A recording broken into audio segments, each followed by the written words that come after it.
না, সব হে পারে। অপদার্থ মা বাপ মনে করে তে শুধু গড় করতে পারতো না।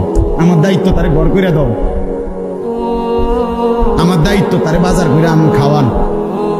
আহা, বোকা মানুষ কোন দিন বুঝবে? বোকা বাপগুলো কোন দিন বুঝবে?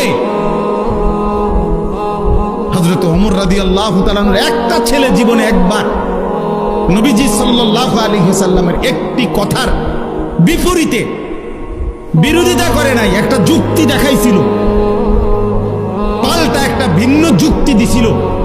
হযরত ওমর রাদিয়াল্লাহু তাআলা আনহু মৃত্যু পর্যন্ত ওই সন্তানের সাথে আর কথা বলেন,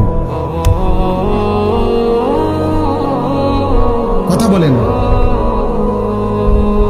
হযরত নূহ আলাইহিস সালাম সন্তান কেনানের মৃত্যুর সময় দোয়া করছিল আল্লাহর কাছে, আল্লাহ আমার সন্তান ডুবে যাচ্ছে পানিতে। আল্লাহ নিষেধ করছে, ইন্নাহু লাইসা মিন আলিক, কোরআনের আয়াত।